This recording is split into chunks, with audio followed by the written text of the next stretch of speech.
The campaign finance abuse trial of former presidential candidate John Edwards begins tomorrow. Erin Moriarty of 48 Hours takes us behind the headlines. A presidential candidate's pregnant mistress kept in high style in luxury hotels like the Four Seasons in Santa Barbara and ferried across the country in private jets.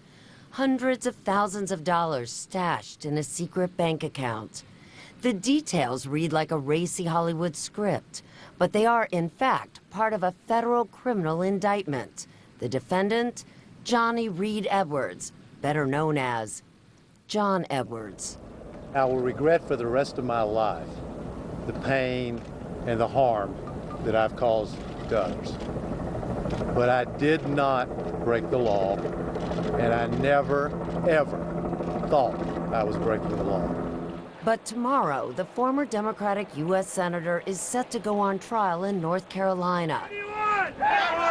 He is accused of misusing campaign funds in his failed presidential bid and then lying about it.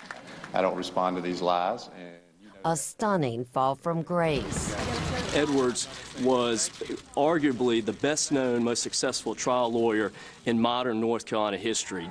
He came out of nowhere to run for the U.S. Senate and won. Catapulted himself on the national stage as the vice presidential nominee. Hampton Dellinger, a practicing lawyer and a former deputy attorney general in North Carolina, says no other national candidate has faced criminal charges like these that could land Edwards in prison for 30 years.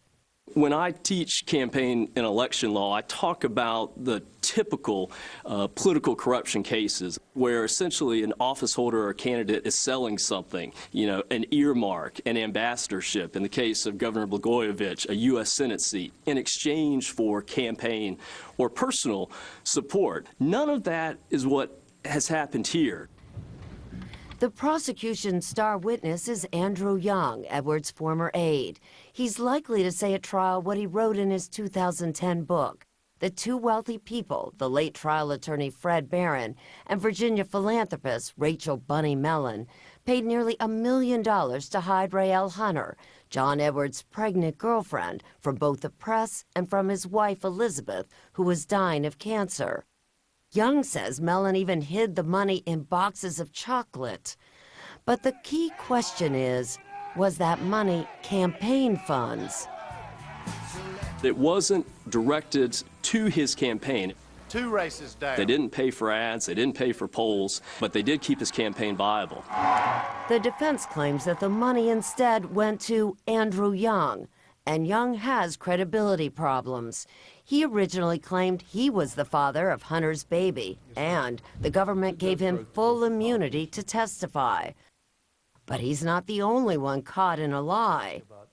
This was John Edwards' response when ABC News asked if he was the father of Raelle Hunter's baby. True?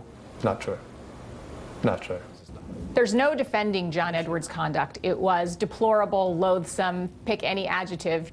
He wasn't just hiding it from the American people, but from his cancer-stricken, dying wife. You really can't get lower than that. It is no surprise that Melanie Sloan, a former prosecutor who now runs CREW, a Washington ethics watchdog group, doesn't like John Edwards. But what is surprising is that Sloan believes the case against him should be thrown out.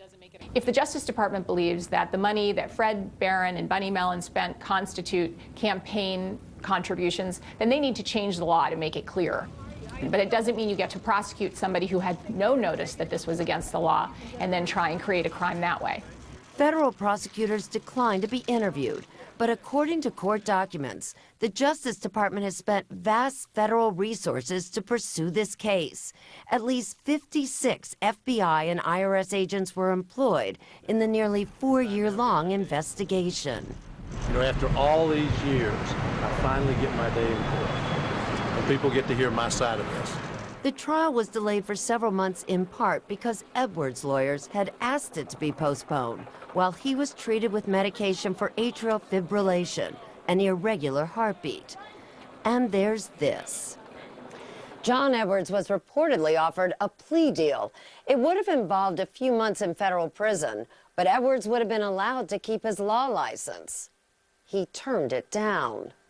It's an incredible gamble on his part. I think one could argue that there's a real recklessness to it if there was any way for him to avoid jail time as part of a plea agreement.